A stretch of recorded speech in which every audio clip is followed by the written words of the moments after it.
ಸಹ ನಮ್ಮ ದಲಿತ ಮಠಾಧಿಪತಿಗಳಿಗೆಲ್ಲರಿಗೂ ಜಾಗೆಯನ್ನ ಕೊಟ್ಟರು. ಆದರೆ ಡಿ ಕೆ ಶಿವಕುಮಾರ್ ಅವರನ್ನ ಭೇಟಿಯಾಗಿದ್ದ ಸ್ವಾಮೀಜಿಗಳಿಗೆ ಯಾರಿಗೂ ಕೂಡ ಜಾಗೆಯನ್ನ ಕೊಡ್ಲಿಲ್ಲ. ಸೊ ಇದು ಯಾಕೆ ಈ ರೀತಿಯಲ್ಲಿ ಮುಖ್ಯಮಂತ್ರಿಗಳು ಮಾಡುವುದು ಸರಿಯಲ್ಲ ಅಂತಕ್ಕಂಥದ್ದು ಅದಕ್ಕೆ ನಾವು ಏನೂ ಕೊಡ್ಲಿಲ್ಲ ಆದ್ರೂ ಕೂಡ ನಮ್ಮ ಸ್ಟ್ಯಾಂಡ್ ಒಂದೇ. ನಾವು ಯಾವತ್ತೂ ಕೂಡ ಮಾತು ತಪ್ಪುವ ಸ್ವಾಮೀಜಿಗಳಲ್ಲ.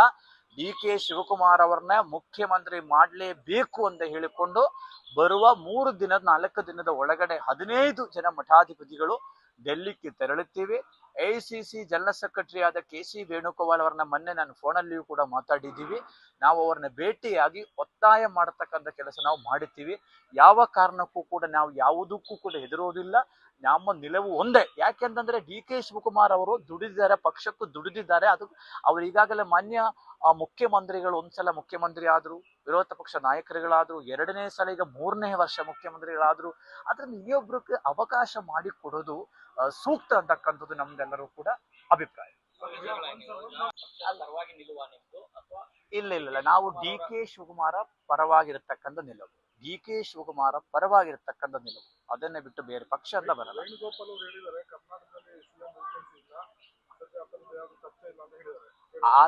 ನೋಡಿ, ಆತರ ಏನಾದ್ರೂ ಮಾಡಿದ್ರೆ ಆಕ್ಷನ್ಗೆ ರಿಯಾಕ್ಷನ್ ಇದ್ದೇ ಇರ್ತದೆ.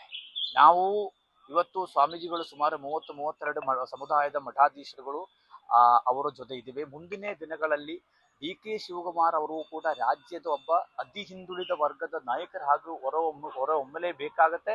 ಅವರು ಮುಖ್ಯಮಂತ್ರಿ ಆಗೋದಂದ್ರೂ ಕೂಡ ಖಚಿತ. ಅದು 2ನೇ, ಆದ್ರೆ ಲೇಟ್ ಆಗಬಾರದಂತ ನಮ್ಮ ಪ್ರಶ್ನೆ, ಬೇರೆ ಏನು. ಹಿಂದುಳಿದ ವರ್ಗಕ್ಕೆ ಸೇರಿದ ಸಿಎಂ ಅನ್ನು ಬದಲಾವಣೆ ಮಾಡಿ ಪ್ರಬಲ ಸಮುದಾಯಕ್ಕೆ ಸೇರಿರತಕ್ಕಂತ ವ್ಯಕ್ತಿಯನ್ನು ಮುಖ್ಯಮಂತ್ರಿ ಮಾಡಿಕೊಂಡಿರ್ತಕ್ಕಂಥದ್ದು ಯಾವ ಅಜೆಂಡಾ? ನೋಡ್ರಿ, ಬಸವಣ್ಣನವರು ಯಾವ ಸಮುದಾಯ? ಇವತ್ತು ಡಿ ಕೆ ಶಿವಕುಮಾರ್ ಅವರು ಅತಿ ಹಿಂದುಳಿದ ವರ್ಗಗಳ ನಾಯಕರುಗಳು ಆಗಬಾರ್ದೇನು?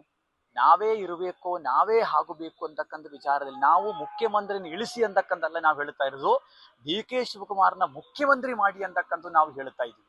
ಅದನ್ನು ಬಿಟ್ಟು ಅವ್ರನ್ನ ಇಳಿಸಿ ಅಂತಕ್ಕಂಥ ಪ್ರಶ್ನೆ ಅಲ್ಲಿ. ಆಮೇಲೆ ಮುಖ್ಯಮಂತ್ರಿಗಳು ಒಬ್ಬ ಹಿಂದುಳಿದ ವರ್ಗದ ನಾಯಕರಂತ ಹೇಳಿ ಅದರಲ್ಲಿ 2ನೇ ಪ್ರಶ್ನೆ ಇಲ್ಲ. ಆದರೆ ನಾನು ಕೇಳುವುದೇನು ಅಂದ್ರೆ, ಹಿಂದುಳಿದ ವರ್ಗದ ನಾಯಕರಂತ ಹೇಳಿಕೊಂಡು ಇವತ್ತು 2Aಯಲ್ಲಿ 104 ಜಾತಿ ಇದ್ದೀವಿ, ಉಪಜಾತಿಗಳು 494 ಜಾತಿ ಇದ್ದೀವಿ. ಹಾಗೆಂದ್ರೆ ಅದರಲ್ಲಿರತಕ್ಕಂಥ ಬೇರೆ ಯಾರಿಗೂ ಸ್ಥಾನಮಾನ ಆಗಬಾರದು. ಅದರಲ್ಲಿ ಇಲ್ವಲ್ಲ, ಯಾರಿಗೂ ಕೊಟ್ಟಿದ್ದಾರೆ ಹೇಳಿ ನೋಡುವ? ಯಾರಿಗೂ ಕೊಡ್ಲಿಲ್ಲ. ಅದಕ್ಕೋಸ್ಕರ ಒಕ್ಕಲಿಂಗ ಸಮುದಾಯದಲ್ಲಿ ಹುಟ್ಟಿದ ಒಂದೇ ಕಾರಣಕ್ಕೋಸ್ಕರ ಅವರು ಆಗಬಾರದಂತ ಏನೂ ಇಲ್ಲ. ಅವರೂ ಕೂಡ ಈ ರಾಜ್ಯದ ಬಹಳಷ್ಟು ಅಭಿವೃದ್ಧಿ ಕೆಲಸಗಳಲ್ಲಿ ಬಹಳಷ್ಟು ಅಭಿವೃದ್ಧಿ ಹರಿಕಾರರಾಗಿ ಅವರು ಕೂಡ ಕೆಲಸ ಮತ್ತೆ ಒಂದು ವೇಳೆ ಕಾಂಗ್ರೆಸ್ ಪಕ್ಷ ಅವರು KPCC ಅಧ್ಯಕ್ಷರಾಗಿ ಅಧಿಕಾರವನ್ನು ತೆಗೆದುಕೊಳ್ಳುವ ಸಂದರ್ಭದಲ್ಲಿ ಈ ರಾಜ್ಯದಲ್ಲಿ ಕಾಂಗ್ರೆಸ್ ಪಕ್ಷ ಯಾವ ಪರಿಸ್ಥಿತಿಯಲ್ಲಿದ್ದರು? ಅವತ್ತವರು ಆರೋಗ್ಯವನ್ನ ಕಳ್ಕೊಂಡು, ದುಡ್ಡನ್ನ ಕಳ್ಕೊಂಡು, ಎಲ್ಲವನ್ನ ಸಮಯ ಕೊಟ್ಟು ಪಕ್ಷವನ್ನೇ ಬೆಳೆಸಿದ್ದಾರೆ. ಅದಕ್ಕೆ ಮತ್ತು ಮಾತು ಆಗಿದೆಯಲ್ಲ, ಈಗ ತಾವುಗಳಿಗೆ ಮಾಧ್ಯಮದವ್ರಿಗೆಲ್ಲ ಗೊತ್ತಿದೆ.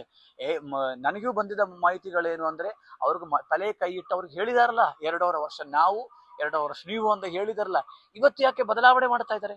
ಆದ್ರಿಂದ ನಾವು CMನ ವಿರೋಧಿಗಳು, CMನ ಇಳಿಸಿ ಅಂತಕ್ಕಂಥ ಪ್ರಶ್ನೆ ಅಲ್ಲ ಇಲ್ಲಿ. ಆದರೆ ಅವ್ರಿಗೂ ಕೂಡ ನ್ಯಾಯವಾಗಲಿ ಸಿಗಲಿ ಅಂತಕ್ಕಂಥದ್ದು ನಮ್ಮ ಅಭಿಪ್ರಾಯ. ನೋಡಿ, ಈ ವಿಷಯ ಯಾಕಂತಂದ್ರೆ ಡಿ ಕೆ ಶಿವಕುಮಾರಕ್ಕೂ ಬೆಂಬಲ ಕೊಟ್ಟಿರತಕ್ಕಂಥ ಸಮುದಾಯದ ಸ್ವಾಮೀಜಿಗಳಿಗೆ ಬಜೆಟ್ ಅಲ್ಲಿ ಏನೂ ಕೊಡ್ಲಿಲ್ಲ. ಮತ್ತು 22-30 ಸ್ವಾಮಿಗಳಿಗೆ ಜಮೀನನ್ನ ಕೊಟ್ಟು ನಮ್ಗೆ ಯಾರಿಗೂ ಕೂಡ ಕೊಡ್ಲಿಲ್ಲ. ಅವಾಗ ನಾವ್ ಏನ್ ಅನ್ಕೊಳ್ಬೇಕಾಗುತ್ತೆ? ನನ್ನ ವಿಷಯದಲ್ಲಿ ಫ್ರೀಡಂ ಪಾರ್ಕ್ ಅಲ್ಲಿ ಸ್ಟ್ರೈಕ್ ಮಾಡಿದ ಸಂದರ್ಭದಲ್ಲಿ ಮಾಲಿಕೀಯ ಗುತ್ತಿಗೆದಾರ ಹತ್ರ CM ಏನ್ ಹೇಳಿದ್ದಾರೆ? ನಾನು ಸ್ವಾಮೀಜಿಯವ್ರನ್ನ ಭೇಟಿ ಆಗೋದಿಲ್ಲ, ನನ್ನ ಹತ್ರ ಕರ್ಕೊಂಡೇ ಬರಬೇಡಿ. ಇದೇ ಕಾರಣ ಹೇಳಿರೋದು. ಸೊ ಈ ರೀತಿಯಲ್ಲಿ ಟಾರ್ಗೆಟ್ ಮಾಡಿದ್ರೆ, ಈ ರೀತಿಯಲ್ಲಿ ಮಾತನಾಡಿದ್ರೆ ಅದು ಸರಿಯಾದ ಪದ್ಧತಿ ಅಲ್ಲ ಅಂತಕ್ಕಂಥದ್ದು ನಾವು ಈಗಾಗಲೇ ಆ ವಿಷಯ ಕೂಡ ನಾವು ಅವ್ರ ಹತ್ರ ಹೇಳಿದೀವಿ, ಅದು ಹೇಳಲೇಬೇಕಾಗತ್ತಲ್ಲ, ಅದಕ್ಕೋಸ್ಕರ ಹೇಳಿದ್ವಿ ಅಷ್ಟೇ, ಬೇರೆ.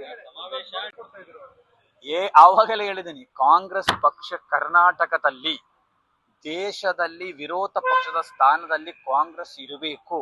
ಹಾಗೆ ಕರ್ನಾಟಕದಲ್ಲಿಯೂ ಇವತ್ತು ಆಡಳಿತ ಪಕ್ಷದಲ್ಲಿ ಇದ್ದೀರಿ, ನಾಳೆಯೂ ಕೂಡ ಮಾಡಬೇಕಾದ್ರೆ DKಗೆ ನ್ಯಾಯವನ್ನೇ ಒದಗಿಸಬೇಕು. ಅವತ್ತು ಒಂದೇ ನಿಲುವು, ಇವತ್ತು ಒಂದೇ ನಿಲುವು. ಥ್ರೆಟ್ ಅನ್ನಲ್ಲ, ನಾವು ಸಲಹೆಯನ್ನೇ ಕೊಡ್ತಾ ಇದ್ದೀನಿ. ಅವರು ಮಾಡ್ಲಿಲ್ಲ. ನೋಡಿ, ಕೇರಳದಲ್ಲಿ ಮೊನ್ನೆ K. ಸುಧಾಕರ್ ನಂದು ಒಬ್ಬ ದೊಡ್ಡ ಕಾಂಗ್ರೆಸ್ ಲೀಡರ್ಗೆ ಸೀಟು ಕೊಡೋದು ದೊಡ್ಡ ವಿಷಯ ಬಂತು. ಸನ್ಮಾನ್ಯ ಖರ್ಗೆ ಅವರ ಕರೆದ್ರು, ಮಾತಾಡಿದ ಎಲ್ಲ ವ್ಯವಸ್ಥೆಯನ್ನ ಮಾಡಿದ್ರು. ಹಾಗೆ ಇಲ್ಲಿಯೂ ಕೂಡ ಡಿ ಕೆ ಶಿವಕುಮಾರ ವಿಷಯದಲ್ಲಿ ಯಾಕೆ ತಡವಾಗ್ತಾ ಇದೆ? ಯಾಕೆ ತಡವಾಗ್ತಾ ಇದೆ, ಆ ತಡವ ಆಗಬಾರದು, ಅವ್ರಿಗೆ ಅಧಿಕಾರವನ್ನ ಕೊಡಿ ಅಂತಕ್ಕಂಥ ವಿಷಯದಲ್ಲಿ ನಾವು ಮತ್ತೂ ಕೂಡ ಒತ್ತಾಯ ಮಾಡೋಕ್ಕೋಸ್ಕರ ಇವತ್ತು ನಾವು ಕೋರ್ ಕಮಿಟಿಯ ನಾವು 4 ದಿನ ಸ್ವಾಮೀಜಿಗಳು ಬಂದು ಮತ್ತು ನಮಗೆ ಆಗಿರತಕ್ಕಂಥ ನೋವುಗಳು ಕೂಡ ನಾವು ಅವರ ಹತ್ರ ಹೇಳಿದೀವಿ. ಸಮುದಾಯಕ್ಕೆ, ನಮ್ಮ ಈಡಿಗ ಸಮುದಾಯಕ್ಕೆ ಕೊಟ್ಟ ಭರವಸೆಯೂ ಕೂಡ ಸಿಎಂ ಈಡೇರಿಸಲು ಒಂದೇ ಒಂದು ರೂಪಾಯಿ ಬಜೆಟ್ ಅಲ್ಲಿ ಈಡಿಗ ಸಮುದಾಯಕ್ಕೆ ಕೊಡ್ಲಿಲ್ಲ. ಈ ಮೈನ್ಯೂಟ್ ಸಮುದಾಯಗಳಿಗೆ ಯಾರಿಗೂ ಕೊಡ್ಲಿಲ್ಲ. ಯಾರು ಅವರ ಪರವಾಗಿ ನಿಂದಿದಿರೋ ಅವ್ರಿಗೆಲ್ಲವನ್ನೇ ಕೊಟ್ಟಿದ್ದಾರೆ, ಬೇಕಾದ ರೀತಿ ಕೊಟ್ಟಿದ್ದಾರೆ. ಕರ್ನಾಟಕದಲ್ಲಿ ಇವತ್ತು ಬಡ ಸಮುದಾಯಗಳ ಮಠಗಳಿದ್ದಾವೆ. ಆ ಬಡ ಸಮುದಾಯಗಳಲ್ಲಿ ರಾಜಕಾರಣಿಗಳು ಕೂಡ ಇಲ್ಲ. ಹಾಗಂದ್ರೆ ಅವರ ಮಠಗಳು ಹೇಗೆ ಉದ್ಧಾರ ಆಗುತ್ತೆ? ಸರ್ಕಾರ ಒಂದು ಕಣ್ಣಲ್ಲಿ ಬೆಣ್ಣೆ ಒಂದು ಕಣ್ಣಲ್ಲಿ ಸುಣ್ಣೆ ಹಚ್ಚುವ ಕೆಲಸ ಮುಖ್ಯಮಂತ್ರಿಗಳು ಮಾಡುತ್ತಾ ಇದ್ದಾರೆ. ಇದು ಬಜೆಟ್ ಅಲ್ಲಿ ಖಾಲಿ ಬಜೆಟ್, ಏನೂ ಉಪಯೋಗ ಇಲ್ಲ ಅಂತ ಒಂದು ಬಜೆಟ್ ತಗೊಂಡು ಮುಖ್ಯಮಂತ್ರಿಗಳು ಮಾಡಿದ್ದಾರೆ.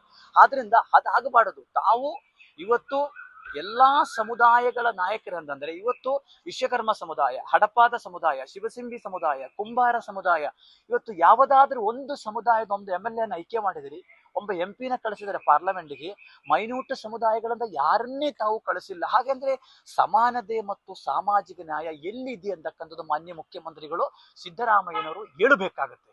ಅಧಿಕಾರವೆಲ್ಲ ನಮಗೆ ಬೇಕು ಅಂತ ಬಂದಾಗ ಈ ರೀತಿಯಲ್ಲಿ ಏನಾಗುತ್ತೆ, ಹೋರಾಟಗಳು, ನೋವುಗಳು, ಅಸಮಾಧಾನಗಳು ಎಲ್ಲವನ್ನೇ ಕೂಡ ಆಗುತ್ತೆ. ಅದು ಸಹಜ ಅಲ್ವಾ? ಇದೇ ನಮ್ಮ ಬೇಸರ ಇರ್ತಕ್ಕಂಥ ಜವಾಬ್ದಾರಿಯನ್ನು, ನೇತೃತ್ವವನ್ನು DK ಶಿವಕುಮಾರ್ ವಹಿಸಬೇಕು ಅಂತಕ್ಕಂಥದ್ದು ನಾವು ಕೇಳಿಸ್ಕೊಂಡಿದ್ದೀವಿ. ಅವ್ರು ಆಯ್ತು, ನಾನು ಆ ನೇತೃತ್ವವನ್ನು ವಹಿಸ್ತೀನಿ ಅಂತಕ್ಕಂಥ ಮಾತನ್ನು ಹೇಳಿದ್ದಾರೆ. ಮೇ 2ನೇ ವಾರದಲ್ಲಿ ಆ ಸಮಾವೇಶ ಮಾಡಬೇಕು.